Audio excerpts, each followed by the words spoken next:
this kid do?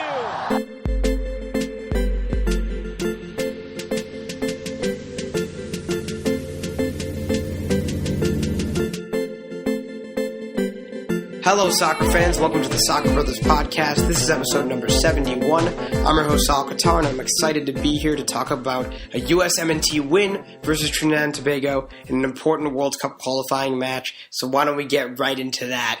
The U.S. men's national team beat Trinidad and Tobago 2-0 on Thursday night in Denver.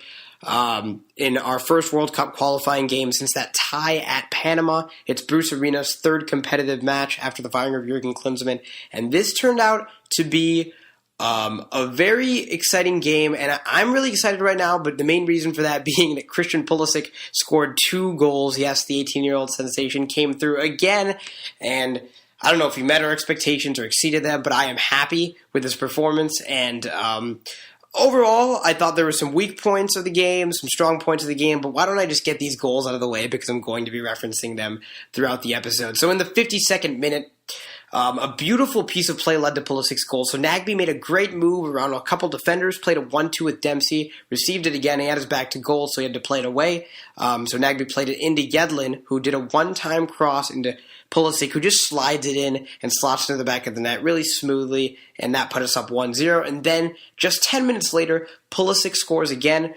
This time, Pulisic was a little bit part of the build-up. He brings the ball kind of up the field, and then passes it down to Yedlin. Yedlin plays it into Altidore, plays a great one-time through ball into Pulisic, who does a near-post finish past Williams, and it's 2-0 at that point. So those were very exciting goals. I'm sure I'll get into Pulisic a little bit more. And, so, I mean, a lot of people's gripe with this game is going to be the first 10 to 15 minutes because we did come out looking a little sluggish. Now, that may have been a tactic that Bruce Arena wanted to play, let Trinidad and Tobago take the game to us and then punish them on the counterattack. Don't pressure as much, which I can understand that, but really this game started to shift in our favor towards the latter part of the first half and the second half because our energy level was just so high. Now, throughout that 10 to 15 minutes, there were just a couple times where even forget the strategy, there were just times where I felt like we looked a little slow. There was one time that Nagbe, in the 22nd minute, he was just taking it on a counterattack, and he was just unusually slow. It might be the altitude, which the commentators are talking about a lot, having an effect on the stamina. So that might have been, a reason for some of the sluggishness, but I still feel like we picked it up later in the game, which makes me a little bit disappointed in either how Bruce Arena approached this game or how the players were approaching this game. In terms of Nagbe, I thought that he played a really good role, especially after that substitution. When Kellen Acosta came in for Dempsey, it allowed us to play 4-2-3-1 because Acosta and Bradley would sit at the back end of the midfield, and it allowed Nagbe and Fabian Johnson to play more attacking roles going forward. They didn't have to worry as much about the defensive aspect of the midfield role. So I thought that was very good. We looked a lot better going forward. And obviously Nagbe was a big contributor to that first goal. And I think that was before the Dempsey Acosta substitution. But still, the more we can get Nagbe getting comfortable, getting forward, the better our team is going to be, I believe. And I think one of the challenges for the midfielders in this game is that I think Clint Dempsey was not making the proper runs. And even in some cases, Josie Altidore, there was just a lack of movement sometimes, which is going to make when midfielders are put in situations like that, they're going to be more inclined to pass back, obviously, if there's nothing going on in the attack. So, overall, I was pretty disappointed in Clint Dempsey's play. I do understand him coming off in the 61st minute there for Acosta. I do think that was the right tactical change by Bruce Arena. Clint Dempsey did have that one play where in the 35th minute where Villafana shot, and then Dempsey fought hard to get it back to Villafana, who crossed it into Altidore. And that was the shot where Altidore shot straight at the keeper. That was my main problem with Altidore in this game. Altidore, seemed to be in the right positions a lot, was very important to the build up in some cases. In the second goal, obviously he played a beautiful ball into Pulisic, which made it easy for him. But overall, I thought Altidore could have done a little bit more. He could have had a few more goals. He did have a clear header, I think, in the 37th minute. Nagby crossed it in, and then he looked to have the height advantage, but he still headed it over, and he was frustrated with himself for that. But I think there are a couple of positives to take from Altidore's performance, but not so much Clint Dempsey's. Now, from a defensive standpoint, I do think that we let up too many chances in this game. There were a couple times where Trinidad and Tobago definitely could have gotten a few goals. The first one that comes to mind was when Kenwyne Jones had a fairly easy header that hit the crossbar that he's usually going to make. There were a couple other chances. Right after we scored the first goal, we just looked to be a little bit out of sorts, and Trinidad and Tobago almost scored, but their goal was called offside. And in general, I feel like in the first part of that first half, they were just equaling out our chances. I know Howard wasn't forced to make many saves, but there definitely was some danger going on near our part of the box. But I do think that Jeff Cameron did a good job in this game of getting forward, because when the midfield didn't want to get forward, when the midfield didn't want to be as aggressive, Jeff Cameron would take it sometimes and actually get back. Now, Brooks tried to do this too. Brooks had a couple shots and a couple moves forward, but I think in Brooks' case, he got a little bit too carried away. In the 19th minute, Bradley had to force to come back and cover for him in the 19th minute, which I thought Bradley did a good job, but it might show a little bit too much aggression from Brooks. But I think Bradley has really embraced this more regressive, not regressive, but more defensive role, and I think that he's done a good job of it so far. I think on the first goal, he won the ball back to start that initial play that led to Pulisic's goal, and he did have some important tackles in this game, and he did do a good job for covering when the center backs were a little bit out of position. And I definitely, as long as everything is going well in front of Bradley, I really don't have too many problems with Bradley going forward, because I think he does play that number 6 role so well. But I would like to see him in the next game maybe paired next to someone, because that 4-2-3-1, we just looked to be better after that. After Acosta came on for Dempsey and we switched to one striker, and arguably Altidore was more productive as well after that. But I still think Brooks and Cameron, they were pretty solid as always. There were just a couple moments where they were suspect, and Trinidad and Tobago had some chances. Yedlin and Villafana, they had some good moments going forward. I mean, I think sometimes they made it a little bit easy for Trinidad and Tobago on the counterattack to get some crosses in, but I remember one time Jovan Jones just kind of completely did DeAndre Yedlin, and he did it. He just, I think it was Stuart Holden who made a good point that Jovan Jones is always going to cut onto that left foot, and Yedlin just didn't do a good job defending. So I think defensively, Villafana and Yedlin didn't do all that well, but going forward, Villafana was very important, and I think he was, without him in the first half, our attack would have been dead at some points, because there was just not much movement, and Villafana did put some crosses in and create some chances. So that was really good to see. In goal, Tim Howard, mainly did his job. Not much to say there. Tim Howard is Tim Howard. And a player who I haven't mentioned that much is Fabian Johnson. I think that when the attack was going well, it was mostly due to Christian Pulisic and Darlington Nagbe being a little bit more active. But I don't think, Fabian Johnson did anything, wrong necessarily. He was a little more quiet than I wanted, but I do think after we switched that 4-2-3-1 for the 10 minutes that he was on before he came off for Alejandro Bedoya, he did a decent job. Okay, Bedoya made me think of that stumble. Yeah, that was pretty funny. In 2 seconds, he just comes on, falls over on what could have been a valuable counterattack. Not a big deal. Yeah, that sounded a little hostile towards Bedoya. You're good. But that was just a little bit funny. And then the last substitution that I haven't talked about was Josie Altidore coming out for Bobby Wood in the 83rd minute. It took 1 minute for Acosta to get across into Wood, and Wood gets a good shot onto the left post. It was just inches away from going in, but really good strike by Bobby Wood.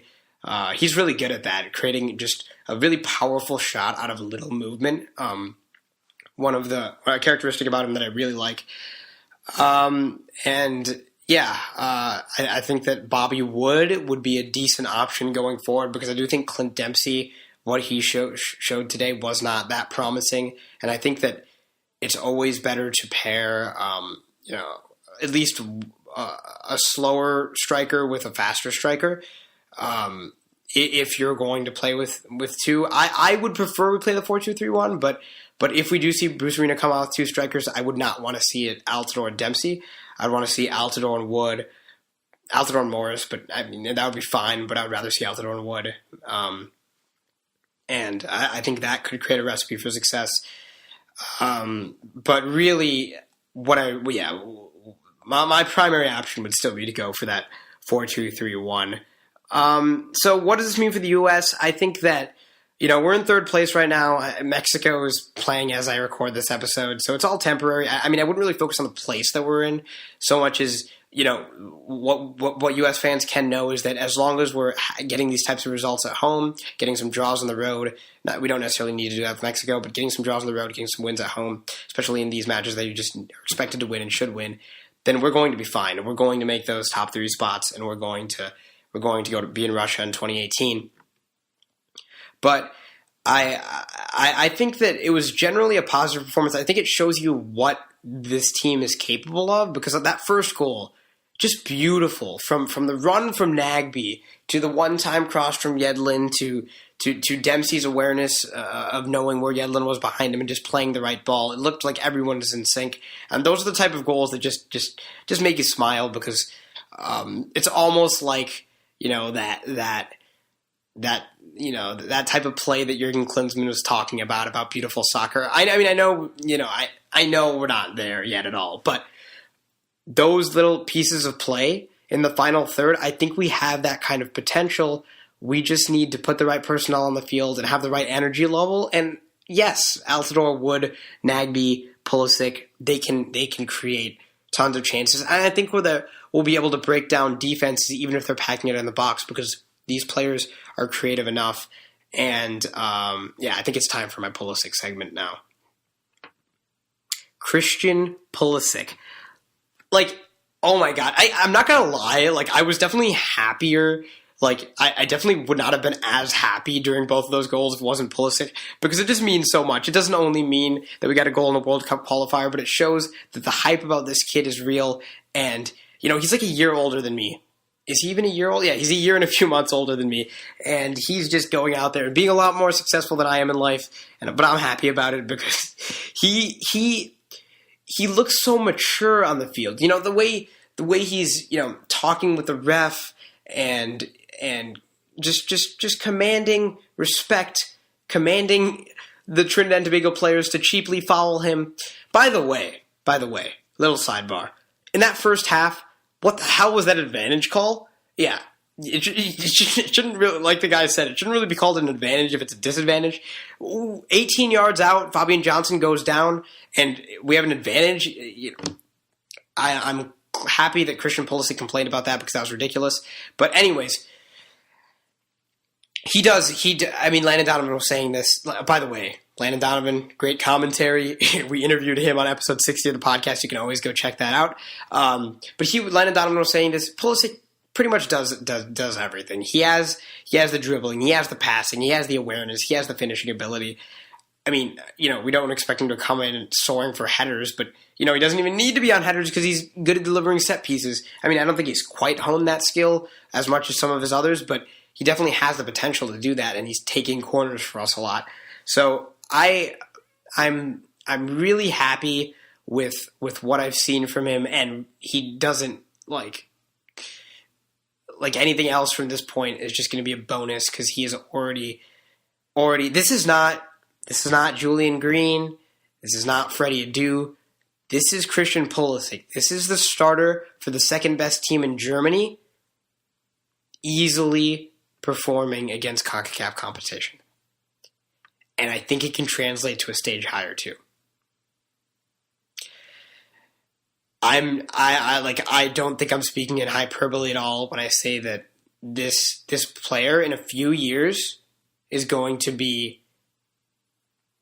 It's going to be the general consensus that he is the best USMNT player that we've seen. I mean, maybe by then he won't accomplish as much as everyone else has, but he will. It will be easy to see, and I think it already almost is. But you know, as with any player, he needs to test his consistency. But I just love watching the guy play, and I'm so thankful that we get to watch him throughout this summer. So that's going to be really exciting. A player that I didn't get to talk so much about is Kellyn Acosta. A player who we've seen throughout the youth levels of the U.S. men's national team, shown versatility. He can play fullback. He can play defensive mid, and I really like him defensive mid. He did have a few good moves, and but most importantly, in this game, like I said before, he gave confidence for those outside midfielders to get a little bit more attacking. And, he did a decent job of defending too. So, Kellyn Acosta, great. Other than that, it was just a very solid performance. I'd say the weakest player was probably Dempsey. Yedlin, a little bit suspect, a little bit. I saw too many through balls come through his side a lot of times, but I mean, obviously, he had a great assist on the first goal, so. Can't take too much away from him. And even Dempsey was part of the first goal too. So, I mean, every player, even the players who didn't play that well, did have some upside to them.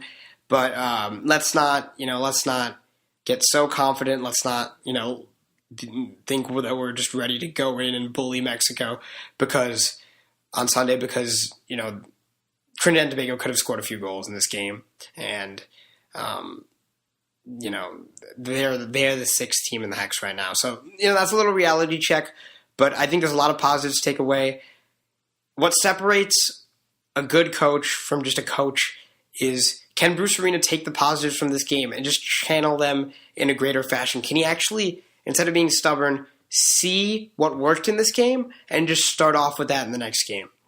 There were so many times where we saw Jurgen Klinsmann just do the same thing that just didn't work, and this is Bruce Arena's chance to show. We don't need to win against Mexico. We don't even need to draw, but I want to see a good performance, and I want to see him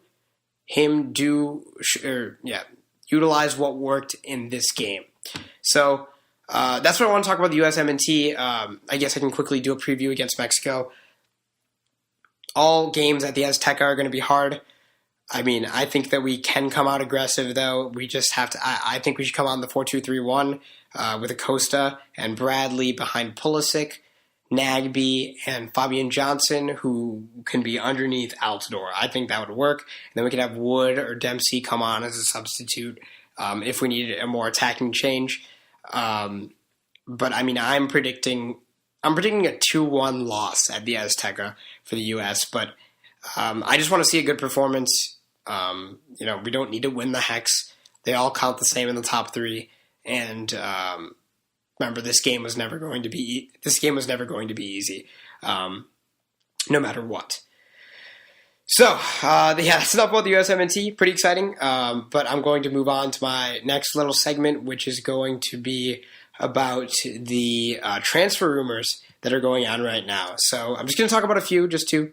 So Romelu Lukaku, the Everton striker, is linked to Chelsea, and they have set a price tag for around 100 million euros. Now, Diego Costa is on his way out for the current Premier League champions, and Lukaku, I think, would be a perfect replacement. Lukaku has already been able to create good chances for himself and goals for himself out of not so great of a midfield. I mean, at times Everton's shown good flashes in the midfield, but not a consistent midfield, not like Chelsea's anyway. I think Lukaku with that much help, I think he's gonna contest Harry Kane for that Golden Boot next year if he can land on Chelsea. For his sake, I'd rather him go to Chelsea than Manchester United. Because it's just a better environment. I think Antonio Conte can utilize him well, and Everton, 100 million euros with lots of cash in on. I'd like to see them rebuild. And Nihal's not here with me right now, but he would really want that money to be put to good use. Sorry. My next rumor is about Mbappe, of course, the superstar at Monaco who helped them win Liga this year. He apparently is going to sign a contract extension and stay at Monaco, which I think is good for pretty much all parties. I mean, Monaco to hold on to this talent that made them so successful this year, and Mbappe, because I don't think that he would necessarily develop as well in that system, and there's just so much pressure. I just wouldn't want to be a Galactico if I were a player, and then for Real Madrid, I heard rumors that in order for them to bring in Mbappe, they would need to offload Gareth Bale, which if it ain't broke, don't fix it. Real Madrid won the Champions League this year and La Liga. Do they really need to get rid of Bale? Would it really help their club to bring in Mbappe and sell Bale? I don't think so. And I think that if Real Madrid can maintain that front three, they should be okay. I'm losing my voice a little bit, sorry. It's a little bit harder to do this without my brother. But, and then, I guess I can just quickly talk about Juventus and Real Madrid. I was kind of mixed because part of me wanted Juventus to lose because I do not like Juventus, but part of me wanted Juventus to win because I think that would make Roma look better, and I'm a Roma fan. But in the end, I think you just have to look at this game and just tip your hat to Real Madrid. Zinedine Zidane, this is his first full season, winning the Champions League and the league, and scoring 4 goals on this Juventus team that only scored 3 goals outside that game. This Juventus defense with under Allegri, and pretty much always the Juventus defense, is just one of the most organized and solid defenses, and Real Madrid just destroying it. There were a couple lucky goals. A couple deflected goals, but still, nonetheless. And, that's incredible. Winning 3 out of 4 Champions Leagues, if you're new to this, that's like winning 3 out of 4 Super Bowls. Or maybe even harder. It's just kind of unheard of. And Cristiano Ronaldo is a winner. I know he can get on a lot of people's nerves, but he has slightly changed his role to more of a striker rather than a winger in recent years, but it's worked all the same. He's still I think when we say that Ronaldo's lost his dribbling, Ronaldo has lost his flair or whatever. No, he's just not what he used to be, which was by far one of the best dribblers and had the most flair in the world. So.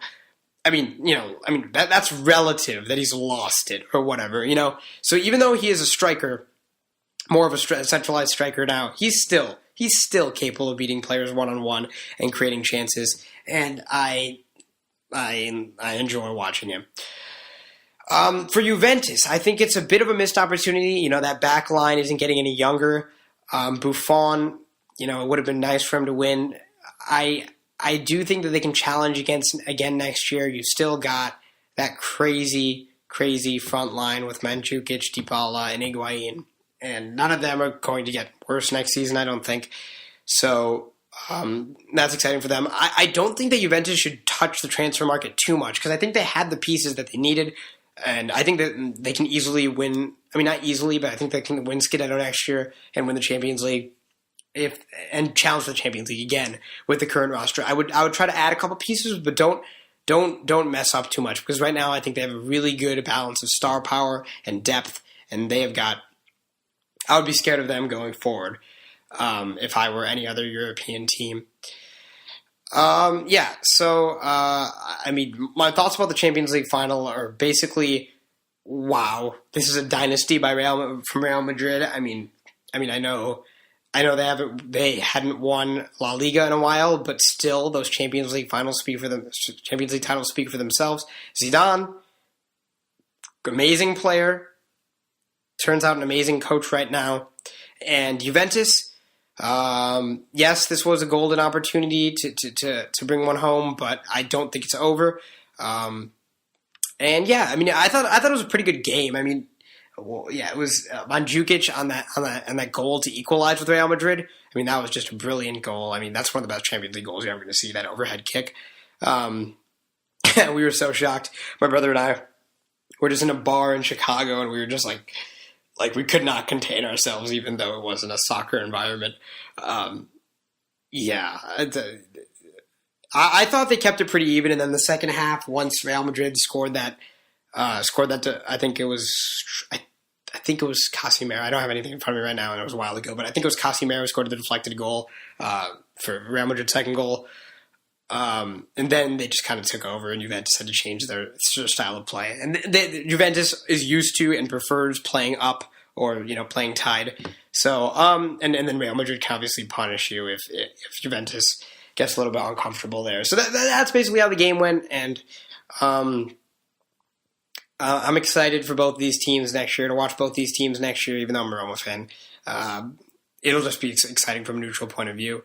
And 12 Champions Leagues for Real Madrid. Wow.